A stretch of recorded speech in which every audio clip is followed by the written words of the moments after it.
नमस्कार। आज हम बात करेंगे दिल्ली के त्रिनगर की, एक ऐसी जगह जहां हाल ही में सियासत ने एक बहुत बड़ी करवट ली है। आज इस चुनावी उलटफेर की हर परत को खोल कर देखेंगे, आंकड़ों और जमीनी हकीकत दोनों के साथ। ये है त्रिनगर। ऊपर से देखें तो दिल्ली का कोई भी दूसरा आम शहरी इलाका, लेकिन यहाँ की गलियों में, यहाँ के बाजारों में शहरी भारत की सियासत का पूरा मिजाज छिपा है। और अभी हाल ही में यहाँ की हवा का रुख पूरी तरह से बदल गया है। इस कहानी को ठीक से समझने के लिए थोड़ा पीछे चलते हैं, साल 2015 में। तब यहां जीत का फासला था 22,000 वोटों से भी ज्यादा। ये कोई छोटा मोटा आंकड़ा नहीं है, ये एक तरफा फैसला था, एक बहुत मजबूत जनादेश। और फिर इस नंबर को देखिए, पासा पूरी तरह पलट चुका है। जो भारी जीत थी वो अब लगभग 16,000 वोटों की हार में तब्दील हो चुकी थी। तो सवाल यह है कि इन 10 सालों में जमीन पर ऐसा क्या बदला कि जनादेश इस तरह सिर के बल खड़ा हो गया। इस पूरे उलटफेर को समझने के लिए हम एक एक करके हर पहलू की पड़ताल करेंगे। चुनावी फैसले से शुरू करके लोगों के मन की बात तक पहुंचेंगे, फिर आंकड़ों की गहराई में उतरेंगे और देखेंगे कि आगे का रास्ता क्या हो सकता है। तो चलिए इस पहेली को सुलझाना शुरू करते हैं। 2025 का नतीजा सिर्फ एक चुनावी हार जीत नहीं था, ये एक बड़े बदलाव का पहला और सबसे साफ इशारा था। 2025 के आंकड़े कहानी खुद ब खुद कह देते हैं। ये सबसे ऊंची इमारत देखिए, ये बीजेपी की है, जिसे 53% से ज्यादा वोट मिले। और उसके ठीक बगल में सत्ताधारी आम आदमी पार्टी, जो सिमटकर 39% पर रह गई। ये सिर्फ हार जीत का खेल नहीं था, ये एक बहुत ही स्पष्ट संकेत था कि हवा का रुख बदल चुका है। लेकिन ये नंबर तो बस एक कहानी का हिस्सा है। असली कहानी तो इन नंबरों के पीछे बसे लोगों की है, उनकी उम्मीदों की, उनकी नाराजगी की। तो चलिए अब जमीन पर चलते हैं और समझने की कोशिश करते हैं कि ये सब हुआ क्यों। ये सिर्फ एक लाइन नहीं, ये त्रिनगर के उस कारोबारी के आवाज है जो जीएसटी की उलझनों और मार्केट सीलिंग के डर से परेशान था। जब लोगों के लिए अपनी रोजी रोटी कमाना ही एक चुनौती बन जाए तो उनका गुस्सा वोटों में दिखना लाजमी है। और ये चिंता उन हजारों परिवारों की है जो अनधिकृत कॉलोनियों में रहते हैं। घर पर मालिकाना हक का वादा जब वो अधूरा रह जाता है तो ये सिर्फ एक राजनैतिक मुद्दा नहीं रहता, ये लोगों की जिंदगी का सबसे बड़ा और बुनियादी सवाल बन जाता है। और इन्हीं लोगों से त्रिनगर का पूरा राजनीतिक समीकरण बनता है। करीब 40% वैश्य व्यापारी, एससी और ओबीसी समुदाय की एक बड़ी आबादी, और वो लाखों लोग जो अनधिकृत कॉलोनियों में रहते हैं।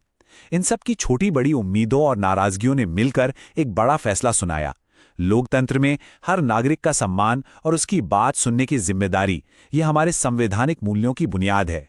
तो हमने जमीनी हकीकत को समझा, अब वापस आंकड़ों की दुनिया में चलते हैं और इस पूरे चुनावी गणित को डिकोड करते हैं कि वोट शेयर का यह भूचाल आखिर आया कैसे। ये तस्वीर इस पूरी कहानी को एक नज़र में बयां कर देती है। देखिए, 10 साल में वोट शेयर का बहाव कैसे पूरी तरह मुड़ गया। आम आदमी पार्टी 56% से गिरकर 39 पर आ गई और लगभग उतना ही वोट शेयर बीजेपी के खाते में जुड़ गया, जो 36 से सीधे 53% पर पहुंच गई। ये वोट बिखरा नहीं, ये सीधा एक पाले से दूसरे पाले में चला गया। और इस एक और आंकड़े पर गौर कीजिए, जिसे हम अक्सर नजरअंदाज कर देते हैं, वोटिंग परसेंटेज। करीब 9% की गिरावट। जानते हैं इसका मतलब क्या है? ये सिर्फ वोटरों का आलस नहीं है। सियासत में वोटर का घर बैठ जाना भी एक तरह का वोट होता है, एक खामोश लेकिन बहुत सख्त संदेश। देखिए, 2025 में जो हुआ वो कोई एक दिन की घटना नहीं थी। अगर हम पिछले कुछ चुनावों के पैटर्न को ध्यान से देखें तो इस बदलाव के संकेत वो पहले से ही हवा में मौजूद थे। इस सफर को देखिए, 2013 में एक नई पार्टी का जोरदार उदय हुआ। 2015 में वो अपने चरम पर पहुंची, लेकिन 2020 आते आते ही समर्थन की इस मजबूत दीवार में एक हल्की सी दरार दिखने लगी थी, और 2025 में वही दरार एक बड़ी खाई में बदल गई। तो अब सबसे बड़ा सवाल ये उठता है, जब जनता और नेता के बीच भरोसे का ये नाजुक धागा कमजोर पड़ जाता है तो उसे दोबारा जोड़ा कैसे जाता है? चलिए अब सिर्फ समस्या की नहीं, समाधान की भी बात करते हैं। इस टूटे हुए भरोसे को फिर से बनाने का, वोटरों का विश्वास दोबारा जीतने का वो ब्लूप्रिंट, वो खाका क्या हो सकता है? वापसी का ये रास्ता 4 मजबूत खंभों पर खड़ा हो सकता है। पहला, चुनावी रणनीति, मतलब हर गली हर बूथ का माइक्रो मैनेजमेंट। दूसरा, संगठन, यानी जमीन पर मजबूत कार्यकर्ताओं की एक टीम।